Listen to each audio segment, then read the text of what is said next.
پاکستان میں ڈالر بے قابو ہو گیا ہے۔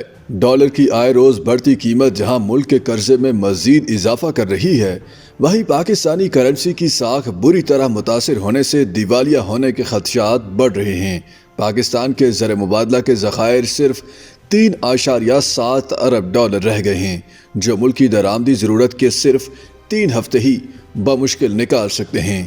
اشیاء خورنوش اور دوائیوں کے علاوہ السی کھلنا بند ہو چکی ہے، جس کی وجہ سے کراچی کی بندرگاہ پر ہزاروں کی تعداد میں کنٹینرز پھنس گئے ہیں۔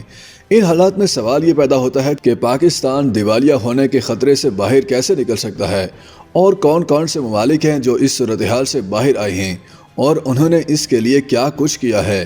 اس سلسلے میں سب سے بڑی مثال تو ہمسایہ ملک انڈیا کی ہے، جو 1991 میں اسی قسم کی صورتحال سے گزر چکا ہے، جس کا سامنا آج پاکستان کو ہے۔ آج انڈیا کے زر مبادلہ کے ذخائر 607 ارب ڈالر ہیں، جبکہ 1991 میں یہ صرف 9.22 ارب ڈالر رہ گئے تھے۔ انڈیا کے پاس بھی اپنی درآمدات کے لیے سرکاری خزانے میں پیسے ختم ہو چکے تھے۔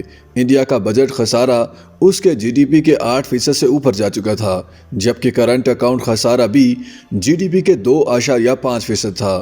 زر مبادلہ کے ذخائر کو بڑھانے کے لیے ایک قدم یہ اٹھایا گیا کہ انڈیا کے پاس جو سونے کے ذخائر تھے انہیں بینک آف انگلینڈ کے پاس گروی رکھا گیا، جس سے انڈیا کو 400 ملین ڈالر ملے، جبکہ اس سے پہلے انتخابی مہم کے دوران ہی اسٹیٹ بینک آف انڈیا نے یونین بینک آف سوئٹزرلینڈ کو 20 ٹن سونا فروخت کر دیا تھا۔ اس کے علاوہ انڈیا نے IMF سے 2 ارب ڈالر کا قرضہ بھی لیا۔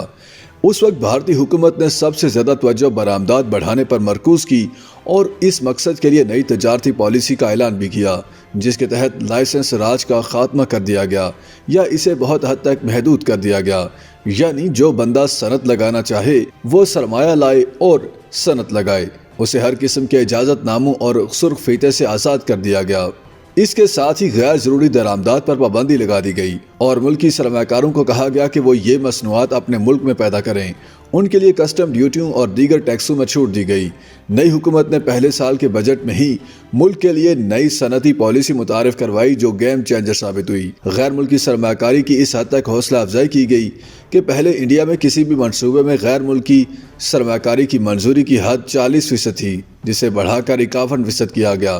سابق گورنر اسٹیٹ بینک ڈاکٹر عشرت حسین نے انڈیپینڈنٹ اردو سے گفتگو کرتے ہوئے کہا کہ پاکستان کو آج انہی حالات کا سامنا ہے جن سے انڈیا 1991 تک نبرد آزما رہا ہے۔ جب تک انڈیا نے سوشلسٹ اکانومی ماڈل کی بجائے آزاد تجارت، ڈی ریگولیشن اور پرائیویٹائزیشن کی پالیسی اختیار نہیں کی تھی، تب تک انڈیا کی اکانومی بھی زبوں حالی کا شکار ہی رہی تھی۔ 1991 میں متعارف کروائی گئی اصلاحات کی وجہ سے بھارت کے زر مبادلہ کے ذخائر سن 2000 میں 81 ارب ڈالر تک تھے، جو آج 600 ارب ڈالر سے بھی اوپر ہیں، کیونکہ ان کی برآمدات 16 ارب ڈالر سے بڑھ کر 240 ارب ڈالر ہو چکی ہیں۔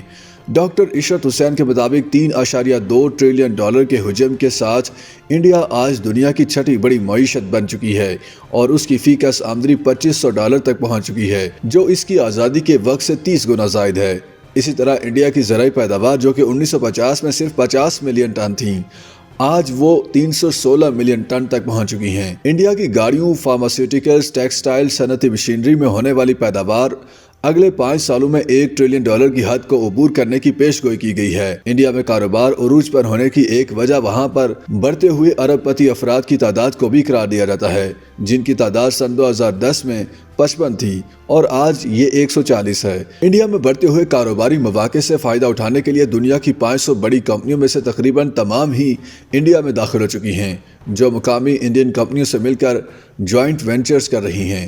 ڈاکٹر عشرت حسین کہتے ہیں کہ اس لیے پاکستان کو بھی اس صورتحال سے نکلنے کے لیے انڈین ماڈل اپنانا ہوگا اور پاکستان کو آزاد تجارتی پالیسیوں کی طرف لے کر جانا ہوگا۔ پاکستان کے لیے اس کے سوا کوئی راستہ نہیں بچا اور اسے اب اپنی معیشت کو اپنے پاؤں پر کھڑا کرنا ہوگا۔ کب تک IMF سمیت عالمی اداروں کے آگے گھٹنے ٹیکتے رہیں گے؟ YouTube پر گوگلی نیوز دیکھنے کے لیے youtube.com کی سرچ بار میں googly news T V type کریں۔ گوگلی نیوز کے پیج پر سرخ رنگ کے سبسکرپشن والے بٹن پر کلک کرنا نہ بھولیے۔ YouTube پیج پر اپلوڈ ہونے والی ویڈیوز سے باخبر رہنے کے لیے بیل آئیکن پر کلک کیجیے۔ آپ کو ہر نئی ویڈیو کے بارے میں نوٹیفیکیشن موصول ہو جائے گا۔